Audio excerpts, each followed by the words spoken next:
Welcome to You Are Not a Goat. If you want to follow your passion and do what you love, this is the podcast for you. Without further ado, here's your host, Shlomi Zayats. Hello, and welcome to You Are Not a Goat. My name is Shlomi Zayats, and I'm your host. Welcome back to the show. So this week, probably many of you are in quarantine, isolation. The world has been shut down. Stores are shut. Everything is closed, basically. And pretty much everyone is at home. I hope you're okay. I hope you're feeling well. I hope your family and friends are okay. And I am at home too. I'm in voluntary self-quarantine. That means that I have not come in contact with anybody who has the virus, thank God, so I don't need to be in quarantine. But I'm choosing to be in quarantine because I do not want to come in contact with anybody who has the virus. So doing what I think is right for my family. In general, all over the world, lockdowns are being put in place for citizens of countries. So in Israel, there's a national lockdown right now. You're not supposed to leave your house. In many countries in Europe, the situation is the same. South Africa, in India, and very likely coming to the United States very soon. So stay safe and please proceed with caution. Do whatever you can to avoid contact with other people. An important thing to note is that due to the coronavirus, we are getting many more listeners than we usually do. This goes true for both my YouTube channel and for the podcast. As you know, people are home, people do not have work, so they are spending more time consuming online content. In case you are new to this podcast, we have an introduction that explains what we try to do on the podcast. You can listen to that by going to the very first episode, which is called You Are Not a Goat Trailer, and you can understand exactly why we do this podcast and what we aim to achieve with this. However, if you do not end up going to listen to that introduction, I'm going to give you, in basically one sentence, I'm going to let you know what this podcast is all about. It would be a real shame for a person to reach the end of their life and realize that they lived their whole life doing what someone else wanted them to do. You know what I mean? It would be really sad if you realized that you wasted your whole life not doing what you loved and what made you happy. Which is why we have this podcast where we talk to people usually, or as often as we can, sometimes once a week, sometimes once every 2 weeks. But we do these interviews with people who are doing what they love to do, following their passions, making themselves happy and fulfilled. Some of these people are business entrepreneurs. Some of these people are been successful in other areas of life. And this week, we have a very interesting interview with a man named Dov Hikind, who is a former New York City assemblyman, community activist, done a lot of good things for the Jewish community and the Jewish world. Just a little side note, during the interview, he uses a lot of words that might only be understood by Jewish people. If you have any questions or you don't understand any word, try to Google it. You probably will get an explanation there.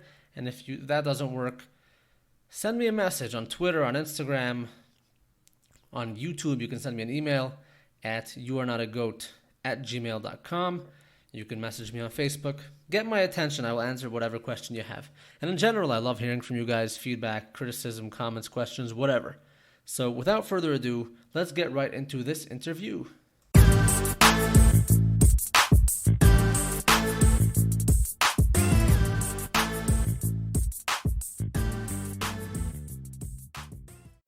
Today we have a high-profile and very exciting guest, former New York City assemblyman and outspoken Jewish activist, Mr. Dov Hikind. Hello, Dov. Welcome to the show. Thank you very much. A pleasure to be on. Can you tell me a little bit about your early life and how you got involved in politics? Well, my early life had nothing to do with politics. When I was growing up, when I first got married, when I was about 25 years old, going back to the 1970s, getting involved in politics, running for office, anything like that, was not even something that came up ever. It was not something I ever thought about, it was interested in. I was involved in the Jewish community. I was involved with the Jewish Defense League as a young, in my early 20s, late teens, involved fighting for Soviet Jewry, et cetera, And it was only somebody who came to me back in the 1970s and said to me, you know what, you could do all the good stuff that you're doing in terms of Jewish activism, you could do it as an elected official. And that's how it all began for me. There was an open seat, an opportunity. The first two times I ran, I actually lost. I did very, very well, but I lost. And in 1982, I ran for the New York State Assembly against an incumbent who was in office for 5 years. And with Hashem's help and the community, I was matzliach. But it was purely politics, being part of a club, all of that was never part of my life, never something that I was involved in. I didn't come, as they say, out of a club. I came straight out of Jewish activism, being involved fighting anti-Semitism in those days. And as I said, Soviet Jewry in particular, I was arrested many, many times at the Soviet mission, chaining myself to the Soviet mission. And it may not sound like a big deal, but in those days, being a yeshiva bacher and with my background, the idea of someone being arrested for a Jewish cause was really unheard of, except back in the 1950s when Jews got arrested in the civil rights movement in the South. So that's where I began, got involved in politics, got elected in 82, started it in January of 83, and then the next 36 years, I think, to a pretty large extent, I did exactly what my tafkid was from the very beginning. Besides helping people in my office, serving people, doing for people, which was always the most important thing to me. But beyond that, it was to be there for the Jewish community, be it in New York, in America, in Israel, whatever, and even beyond that. It was to stand up. It was not to be afraid to speak out, not to look at labels. I'm a Democrat, I can't criticize another Democrat. My derech, the way that I did things going back in my very young years, before I was married, when I first got married, I think as an elected official to a great extent, the greatest compliment that people can pay me, and Baruch Hashem, it's nice to hear, is that I'm, thank you for being there for the Jewish people. Thank you for caring so much. And the truth is I do. I truly do. Especially in light of the fact that when you have parents who actually went through the Holocaust, right. My mother went to Auschwitz in 1944, when you don't have grandparents because they were murdered, only because they were Jews, that was the crime they committed, okay? So it was part of my DNA that how could I not be there? How could I not try to do everything humanly possible? How could I remember in my early years in JDL, my mother, of blessed memory, she was always so concerned. She went through so much, and then she saw me out there taking risks, basically. And she always used to say to me, why you? Why are you doing it? She was very, very concerned. I said, Ma, you went through so much, and so many people were not there for Klal Yisrael during the Holocaust. How could you ask me that? How could I not be there for other people who are in trouble or having difficulty, especially our people, of course? Yeah. And so that's, kudos to you. Much appreciation. I remember as a child, forgive me for saying this, but I remember always hearing you on the radio, and there were times that I saw you. Once there were the barriers on Fort Hamilton Parkway that you wanted to have them. Oh yeah. And I remember thinking Dov Hikind is always screaming about something, but in hindsight, I realized there's a lot of stuff that someone needs to scream about it. Yeah, unfortunately, look, there's a time to be quiet, there's a time to be not so quiet, and there is also a time to really do what needs to be done. And I think if people were to think, what does Hashem want? Is Hashem going to be angry with me that I confronted Rashida Tlaib recently, right, with her blood libel? I mean, if people would just think, what does the Kadosh Baruch Hu want? Not to worry about what their neighbors or friends, how is it going to look? Is it malbatish? you got to do what Hashem wants you to do. And often it's not so complicated. It's not so complicated. There's a time to really stand up and be tough and strong. And I think, making the decisions as to when to do that is really what it's all about. And I think pretty much, people can disagree with me. That's perfectly fine. I never lose any sleep over that. But, Yeah. You got to be there. You got to be there. We go through difficult challenges, difficult times, especially what happened the past year. It's funny that the coronavirus sort of dealt a blow. The epidemic of corona, the virus, sort of temporarily dealt with the virus of anti-Semitism. No, but so far, right? I mean, crime is down in general. Who has time to commit crimes? Everybody's so nervous. And even the criminals are nervous. Right, even the everyone's just busy anti-Semites getting are toilet nervous. paper. Exactly. And, look, there's a certain amount of stuff that goes on even now with, Jews being blamed for the coronavirus. I mean, it's amazing. When we talk about a scapegoat, and Jews are always a scapegoat, if you need someone to blame, it's always the Jews. I mean, I point out to people, first of all, let me just say that the last year since I left office has been the busiest year of my life, actually. I never imagined that I'd be so busy. I've done more interviews. I've done more. It's like not even today, earlier today with a national program, even with coronavirus. But my point is that there is, it's been a tough year for the Jewish people.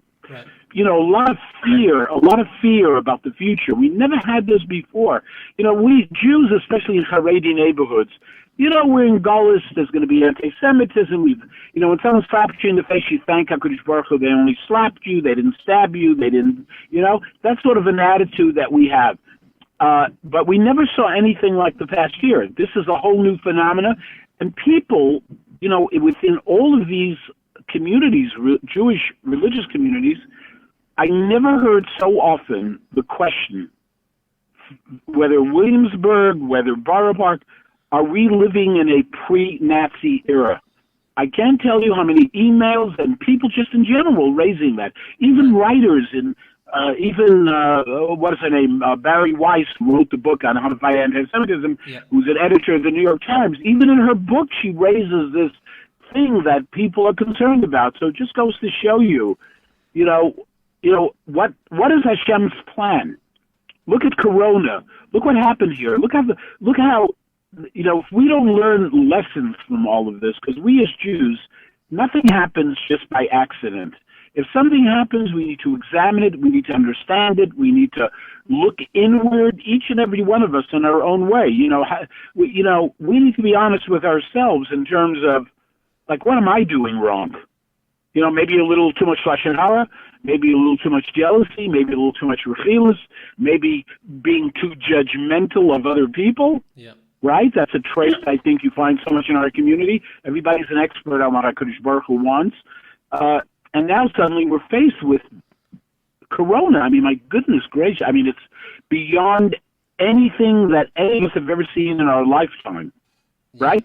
But listen, at the end of the day, what my parents went through, obviously, was much, much worse. When people are so not used to this predicament that we are in now, we should remember that our grandparents, great-grandparents, went through much, much worse. Much, much worse. Yeah. And the difficult... Precisely, exactly. So, we have to look at things and we have to be there for each other. That's one of the most important things. There's a bein adam li'adam, bein adam l'makom. And both are equally important. And I would even say, not that I'm the expert, but I would even say that HaKadosh Baruch Hu would say to us, I'm moichel you a little bit my covet. Be there for each other. I have a feeling that HaKadosh Baruch Hu would say that. Be there for each other. Care for each other. Help each other. So we have to keep that in mind. The Ben Adam Liadam, so important. It's in big ways and it's in little ways. Even saying hello to people in the morning. Good morning. Can you imagine if everybody said good morning to people as they walk by? What a good feeling it would create in a community. There's so many things that we can do a little better. All of us, including myself. Wow. Thank you for your insight on that. Now, let me ask you something else. From December, probably before that. Yeah, it was before that. From like this past summer, until somewhere mid-January, there was a crazy outburst of anti-Semitic incidents, violent anti-Semitic incidents. People were killed in synagogues and in grocery stores, Jewish people. And then all of a sudden, it seemed to have petered off and gone away for the most part.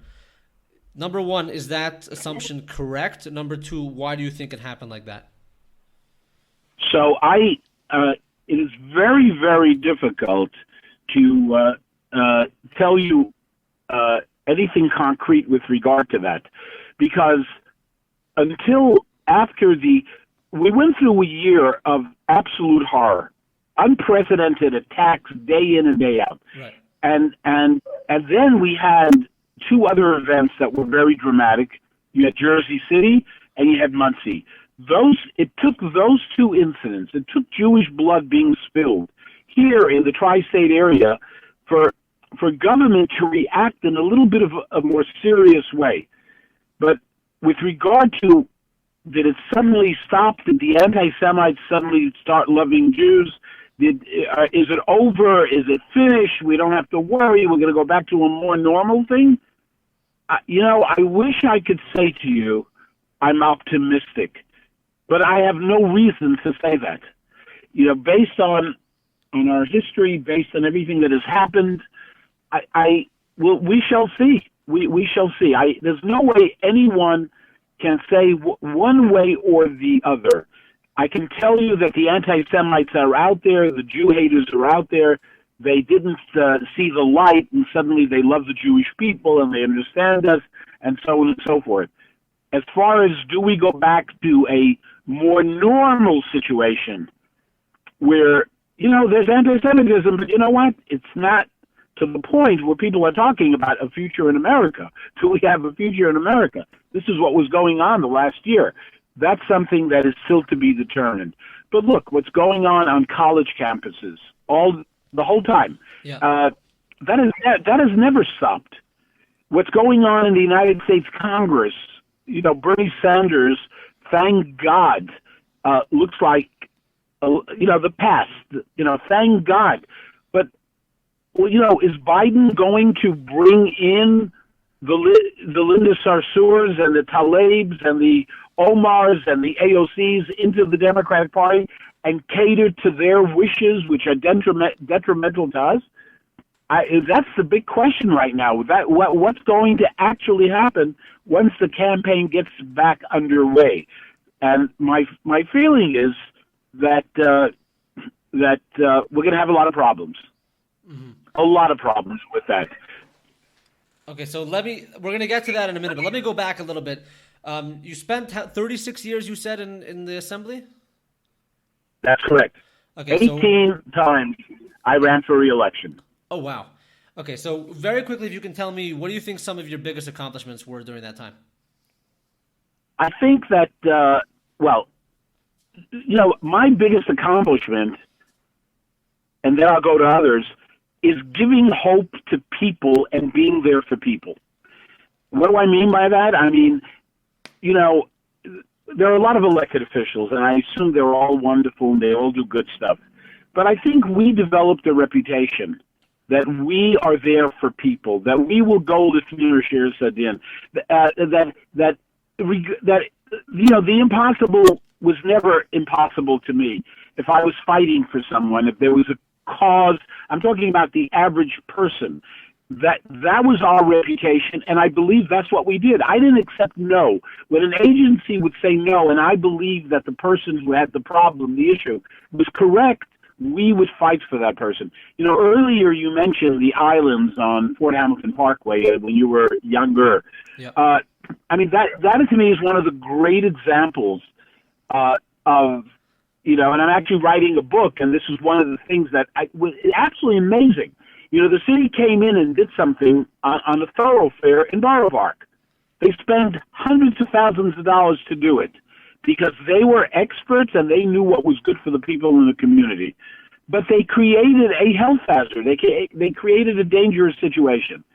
And I went to war with the Department of Transportation. Mayor Bloomberg was the mayor at the time. We knew they made a mistake by what they did because Hatzalah ambulances that were rushing to the hospital couldn't get to the hospital because of these islands they created. Right. We went to war with the city. We did things day in and day out. We had the media down. We created to the point where one day I got a phone call from the commissioner, Sadiq Khan, that you wanted to see me.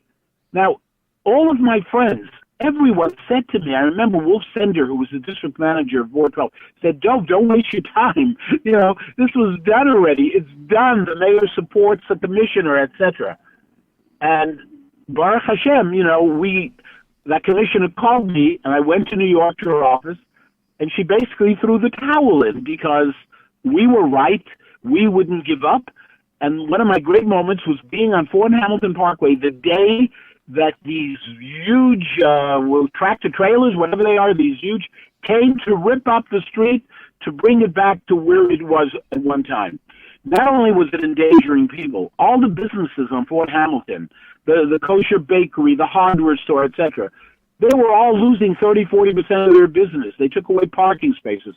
So I think the number one thing that I'm proudest of is being there for people knowing that we were having the most amazing staff. I'm only one person, but having an amazing staff where every person knew that they had to work for the Amcha. And by the way, it didn't matter if you were Jewish or Muslim or black, yellow, green. Those things never mattered. Everyone always knew I'm a proud Jew, but we are there for every single person in the same way. So I think, you asked the question, the number one thing is giving faith to people that here's a place you can come to, that we will do the impossible if need be with God's help. Wow. And after 36 years of your hard work, why did you decide to leave? And this is a two-part question because after you decided to leave, everyone thinks, okay, Dov Hikind's going to retire, and then he goes and starts a new organization and is way busier than before. Well, so the reason I retired, and my answer to everybody is 36 years. That's because 36 years is a very, very long time. I thank HaKadosh Baruch Hu and I thank the community for supporting me. I think in all of that time, I rarely ever had any kind of real opposition. And it's not because I threatened anybody, it was an amazing 36 years of being able to be there for people. I tell people that being an elected official is probably the best job in the world if you take it seriously and you really want to do, because what job do you have that every single day you can make a difference in people's lives? Right. I mean, how many jobs? Every single day. So after 36 years, I said, I want to go on to other things. I wasn't thinking about anti-Semitism because when I left in December of 2018, there were things happening, but it wasn't like, oh my God, we're getting into a whole new phase. This is going to be a whole new world. I never expected that. But as January, February, and March went on, and we saw what was going on, and I had all these offers for, making money, which was never the most important thing in my life, that's for sure. Being able to survive, being able to pay bills, being able to go to Eretz Yisrael, doing trips. But, money was never something that, I have this tremendous offer, let me grab it. But after I left office, there were a bunch of things that people approached me with that were very lucrative. But when Jews were being attacked, when I was watching videos of what was going on 13th Avenue, even, by the way, in December of 2018, I remember one particular thing where a guy stopped his car, starting beating up on a Jew. If you look at that video, it's like, you would think you were living in the 1930s. But be that as it may, as the months went by and I saw what was going on, how could I be quiet? How could I just sit back and issue a press release or maybe just say something? And developed, and I had a very wonderful group of people that I was working with towards the end of the last few years when I was in office, and some new people. We put together an amazing group of talented people, Betty Polachek and Israel Baton, and people with tremendous talent. And we started reacting to things and speaking out and standing up and doing these videos, which got tremendous attention. Right. So it wasn't something I planned. It was what was happening by reacting to it. And then after 6-8 months, I have to tell you, it got out of control. We were getting, right before the coronavirus, I was traveling in different parts of the country. I was being paid $5,000 at different things to speak, not for myself. I didn't take any money for myself, ever, not one penny. But we were crazy busy. I had so many things going on, speaking on college. I was supposed to go back to Rutgers to speak to, I was invited by Kufi, Christians United for Israel, to speak at Rutgers to say, yeah.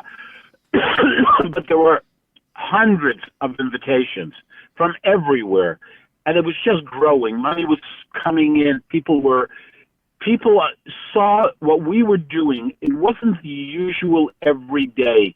We condemn anti-Semitism. Okay, let's move on. We were there on the ground. We hit hard. We were not. We were bipartisan. It wasn't about Democrats, Republicans. When the mayor and the governor blamed Trump for the anti-Semitism in New York, I was the one who went on national TV, at least maybe 70 different programs in a period of 2 weeks, to say, wait a second. You may not like Trump, you may want to criticize him, but what does he have to do with anti-Semitism in the streets of Brooklyn? Right.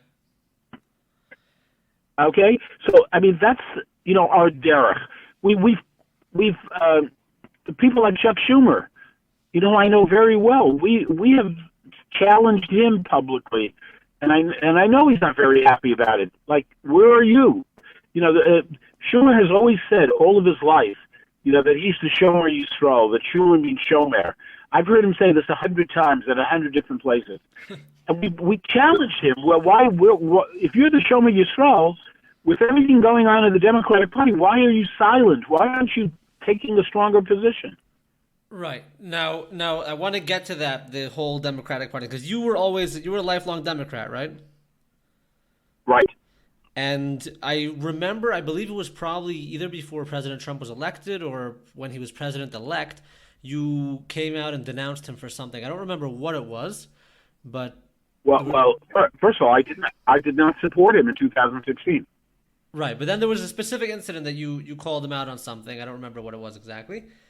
Look, I don't know what it was, but I can tell you this, that while he's done an amazing job in terms of Eretz Yisrael, in terms of the Jewish community, I am bothered by some of his behavior, I have to tell you. And it's the reason I did not support him in 2016. Insulting people, denigrating people, embarrassing people, it goes against all the values that we have in Judaism. Now, you also have to look at the whole picture, which I do look at right now. We'll see what happens with Biden. But the bottom line is that he has been, sometimes in politics you have to support someone and hold your nose. I'm not saying that about Trump at this moment, but I'm saying in general. In the case of Trump, there's no question he's been the best friend we've ever had. No question about it. It's not even close. There's not even a number two. If you go back to 1948, you go back to the Truman administration, then you go Eisenhower and Kennedy and Johnson and on and on and on. There have been some great presidents for Israel, but no one comes close to Trump. It's just the fact of life. I just wish that he would, his tweeting and some of the things he does and says are very detrimental and very, also I think dangerous. So that's a problem. But at the end of the day, if the choice is between the Linda Sassurs and the Talebs and the Omars and some of the others in the Democratic Party, then there is no choice for any of us but Donald Trump. Right, and you seem to have developed a bit of a relationship with him. I mean, you always had one, but I don't know, but No, specifically. no, we have. We definitely have. I don't want to go into it now. I think we'll see. I think people will see when the time comes. Jana Shem a few months before the election. Look, I've been to Florida a couple of times to speak at different groups, including Republican clubs, Jewish groups all over that have invited me. He's tweeted a couple of times about me, thanking me for things that I've said. Yeah. But I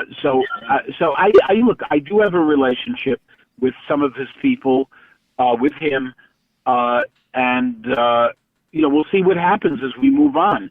Biden is of great concern to me. I mean, people who want another the next 4 years of Barack Obama, I think Biden is perfect. Right. And Barack Obama wasn't terrible for the Jews, but it wasn't that great either. Well, after listening to Bernie Sanders and watching what's happened to the Democratic Party, Obama looks better and better if you think about it. Because, Sanders and people following him were being critical of Obama. Forget about it. I mean, they were being critical of Barack Obama. So, the world has changed. The Democratic Party has changed. Thank God, Baruch Hashem, that Bernie Sanders is not going to be the candidate. I mean, Baruch Hashem. Yeah. But he's already accomplished most of what he wanted. And the big question is going to be, Biden knows he needs the Bernie Sanders supporters. Will he ever get them? I don't know. But the question is going to be, how far is he going to go to try to get them? Right. How far is he going to go? Is he going to be Sanders light or what? I don't know. We'll find out. And do you think there's any way that the Democratic Party can be saved? Like, I know it must hurt you a lot to see your party going this direction. Do you think it's going to turn around? Do you think it's just going to continue? Yeah. So let me you mentioned the Democratic Party. My party. Look, I am a Jew before I am a Democrat, Republican, or anything else. And I say this openly, publicly, to Jews, to Goyim. I'm a Jew. I'm a proud Jew. There's nothing wrong with that. And I always make sure to add, that this is the greatest country in the world. But it's not about being a Democrat or a Republican. It's looking at, the policies and where we are and where we're going. And, there's a Jewish state with 6.5 million Jews, with a lot of people who would like to destroy that place with our people. And we need friends, and we need people who are going to be there for us. And whoever that's going to be, that's who we should support. This is not a debate about abortion. But this is not a debate about gay marriage. We can go this way, we can go that way. This is fundamental to us. And we should look at it that way. The survival and the well-being of the people of Eretz Yisrael is very important. And having that relationship with the United States is absolutely critical. Look what happened to the Democratic Party with Bernie Sanders. You had Elizabeth Warren. You had so many of the others who were following that line. Yeah. They wouldn't support an anti-BDS resolution in the United States Congress. I mean, Bernie Sanders has had a tremendous impact already on the Democratic Party. Wow. And it's not good for the Jewish people. Yeah, it's really mind-blowing to me how some Jewish people can support Bernie. I mean, that's pretty much over, but it was just very hard to understand. Well, the truth is there weren't many. If you look at Florida as an example, where Biden absolutely blew Sanders away. The Jewish community there, at least between Biden and Sanders did incredibly poorly, very, very poorly. By the way, I don't know if you know that in Michigan, Bernie Sanders lost Tlaib's district, Rashida Tlaib's district. Yeah, I read that. That's amazing. I mean, that is amazing. So, look, right now, everything is on hold. We don't, but soon, in the next month, 6 weeks, we're going to find out, where Biden is going. But even forgetting about Biden embracing some of Bernie's people, I mean, a bunch of anti-Semites that he's attracted. I mean, the irony of it, by the way, just think of it. The irony that the Jew who says he's a proud Jew, by the way, Bernie Sanders says he's a proud Jew, Right. is the one that has done more to undermine Israel than any other person in the last 50 years. Incredible. He is the candidate that has attracted every anti-Semite imaginable on the left. On the left. Yeah. Isn't it fascinating? I mean, he embraces Linda Sarsour, who's such a hater of Jews. And, I mean, the things that she has said, oh, my goodness. How's it possible? So we're going to find out if, where Biden is, then I have very little hope. Mm-hmm. Okay, and tell me a little bit about your spat with AOC. Well, that was one of the great moments in the last year, remarkable, and really so Jana Shem, because it all began with her remarks about concentration camps, illegal aliens. Being treated she like they compared were the concentration camps to the Border Patrol was treating immigrants from Mexico. Precisely, and that's where I went after her, and I always went after her in an appropriate way, strongly but never crossing the line. So I remember I was in Eretz Yisrael, I think it was in August of last year, and this is incredible. In one day, the Court of Appeals ruled against President Trump, if you remember, because he was blocking people from his Twitter account. So the Court of Appeals unanimously ruled against the president. That very same day, so they ruled that he was violating people's First Amendment rights because they couldn't tweet at him. Exactly, precisely. That was the First Amendment issue. Yeah. So that same day, AOC decided to block me. And that same day, I was in Israel, 7 hours difference. That same day, working with my people, we got a bunch of lawyers who took the case pro bono, who filed papers in federal court in the same day. And it became, as you know, an international story. I mean, my going after her on this issue, remember, I don't care about her Twitter account. I mean, but, this was a chance to deal with the issue. It was a huge story. And then it ended 6-7 months later with her actually apologizing to me. I mean, she apologized. She had no choice because otherwise she would have been in federal court having to explain to a federal judge why she violated my constitutional rights. Right. Were you looking forward to going to court and facing her? Yeah.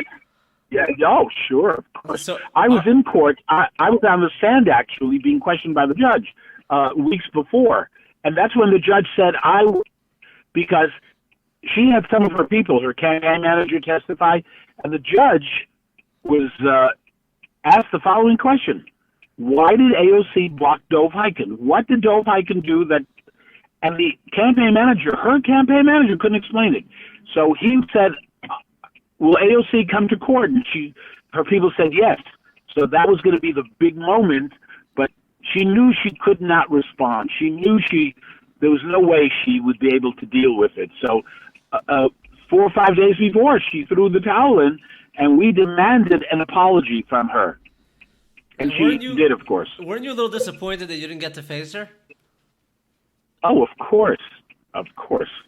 Absolutely. That would have been amazing. Yeah, that would have been something. But look, that would have been something. I think everyone in the media would have enjoyed. But look, for 6 months, throughout that 6 months, there were stories, about this confrontation between me and her. It got such unbelievable attention all over the country and beyond. So, that's good for our cause. And we won at the end of the day. Now, it was only a battle, and there are so many battles. Mm-hmm. Okay, so if you have a couple more minutes, I have just a couple more questions, if that's okay. Sure. Regarding the battles you're talking about, what is Americans Against Anti-Semitism? This is the organization that you founded. What are you doing? What are you trying to do? And let's hear about that. Well, everything we've done this past year has been under the banner of Americans Against Anti-Semitism. So, I mean, number one, as I pointed out, It's to speak in a clear voice. It's not to be afraid to call out those who are indulging in hate, whether they are on the left, whether they are on the right, whoever they are, wherever they are, to say it unequivocally, clearly, not to beat around the bush. And that's exactly what we have done all year, whether it's on television, in the newspapers, on social media. The things we've done on social media many of our things have received tremendous attention. So that's number one. Number two, we are working with a group of lawyers as the coronavirus hit. No Jewish student on any college campus should ever be afraid to have a Star of David on their neck, to be able to talk about their position on Israel in a classroom, to be able to hold and sponsor events. Jewish students on college campuses should not be afraid. And if they are made to fear and the university is not addressing it, then we need to deal with it. And we met with a amazing group of lawyers nationally who came to us, by the way, reached out to us, that they want to work with us to deal with these cases. So we were just getting started, and that's what we're going to be doing. You know, I've been reading for years about college students being intimidated. Columbia University, NYU, Kingsborough Community College, Queens College, Brooklyn College. I myself was involved in many issues there involving professors. This should not be the case. Right. The federal government gives tons of money to universities. Universities have an obligation to address this issue. So that's another area we're going to be seriously involved in. Another thing is a high school curriculum on anti-Semitism that we are already working on that is different from anything else. I started speaking at high schools. I was at Rambam Mesivta in the 5 towns. I intend to go to countless high schools. I want to talk to the kids in 10th, 11th grade, 12th grade. The kids, most of these kids are going on to college. They need to be better equipped to be able to deal with the things they're going to be confronted with at universities. So that's an area that's very, very important that we're going to be very, very involved in. So, you know, there's a lot to do. We'll see what happens after the coronavirus. Alavai, there should be a miracle that the coronavirus got rid of more than one virus. Okay. Also the virus of anti-Semitism, I wish. Right. But again, I really don't have much hope for that, but we shall see soon enough. Okay, and you said you're working on a book? Well, that's a separate thing that I've been working on for a long time. But, you know, everything that I've been doing is actually taken away from that. But, yeah, I'm working on a book that goes back to the days that I first, you know, my family, you know, I don't know if you know, I grew up in a Visionitz Bells environment. I went to Visionitz and Bells as a kid. There's a lot of interesting stuff in growing up in Williamsburg. I didn't know that. Yeah. I was actually in Visionitz and in Bells until I went to Torah V'das, starting in 7th grade through Beis Medrash. But look, I got my initial training in Visionitz and Bells. Wow. Okay. Quickly, when you chose to retire, you sort of promoted somebody to be your successor. How do you go about choosing someone like that? And how do you vet out the right people? And tell me a little bit about that. Well, first of all, it's a difficult thing. But Simcha Eichenstein, I knew for years prior, and he worked in government. He worked for the state controller. He worked for the mayor. You know, he worked in Albany lobbying for the mayor, dealing with people, and it was a beautiful thing seeing a guy like him walking the corridors of Albany and meeting with people and dealing with people. So he was interested in running. I didn't search him out.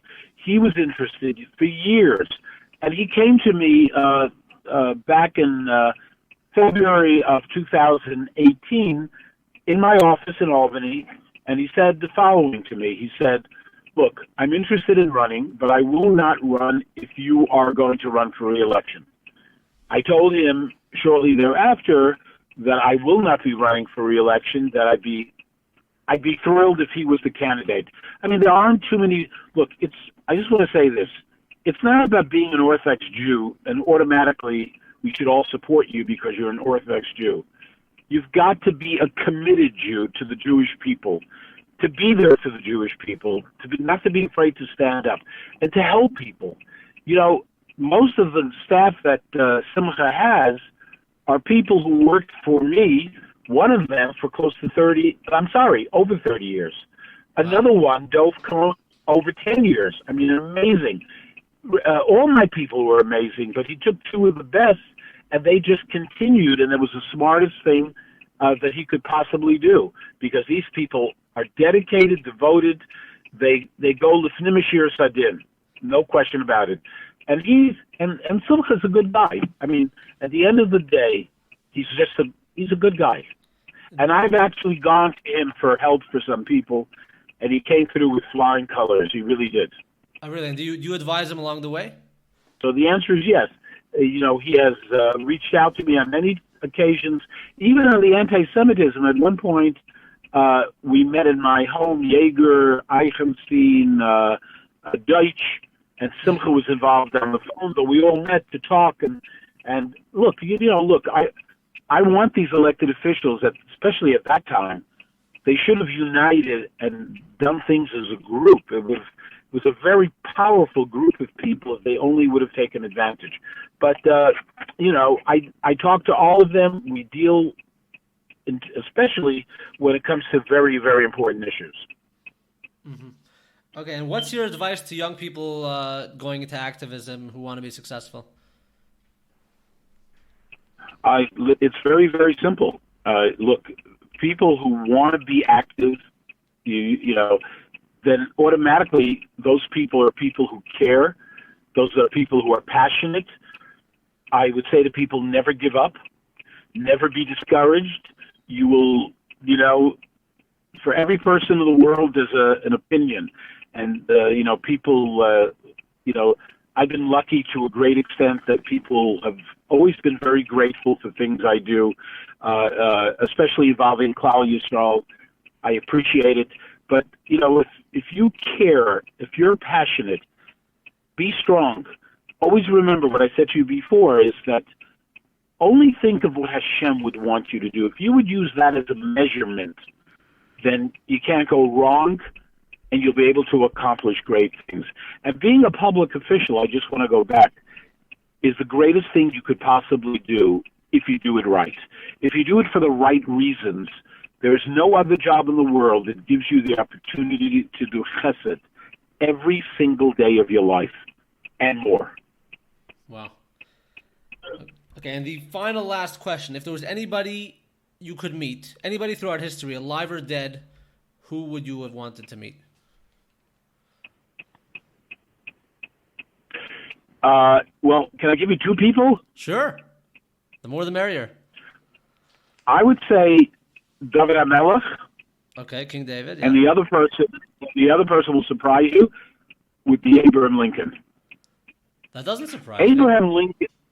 Okay. Well, Abraham Lincoln is one of the most. I have read more books about Abraham Lincoln. I mean, I would say dozens. I used to say about Abraham Lincoln that they should teach Abraham Lincoln in every yeshiva. What does that mean? His midos and how he treated people. I mean, you got to read a lot. The guy was an extraordinary figure, and someone that I admire. And by the way, anyone who would ask me anywhere, Abraham Lincoln is the first name I would mention.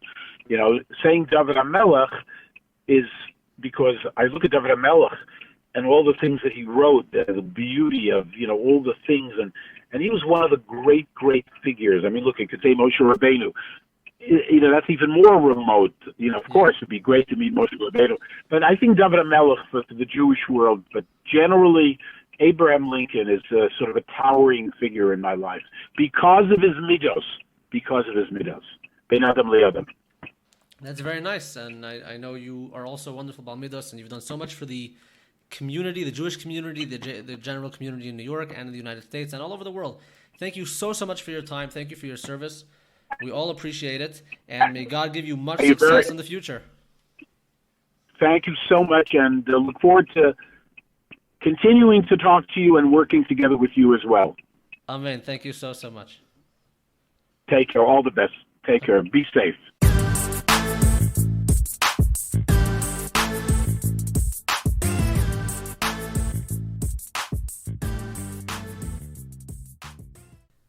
That was Dov Hikind. It was an interview and conversation that I enjoyed immensely.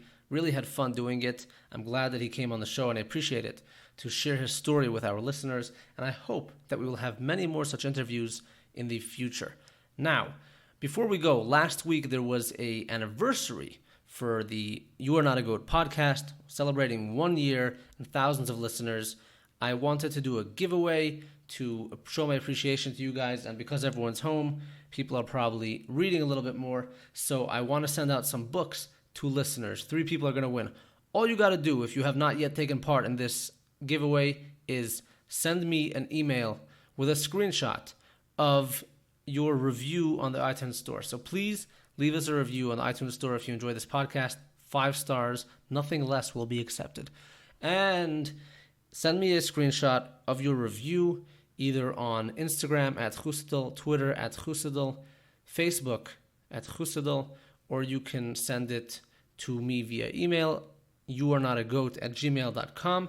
Send me the screenshot, and 3 people will win books which I have read, books which I approve of, and books which can change your life. I have some awesome ideas for people who want to read a little bit, really good stuff that can improve your life in a drastic and amazing fashion. So, thank you so much for listening. Thank you so much for telling your friends about it. The podcast is growing like crazy. More listeners than ever before. Stay safe, be healthy, stay home, eat lots of food because that helps with the stress. And other than that, have a wonderful week. We will see you later on with another episode. Goodbye. You are not a goat. The podcast for you.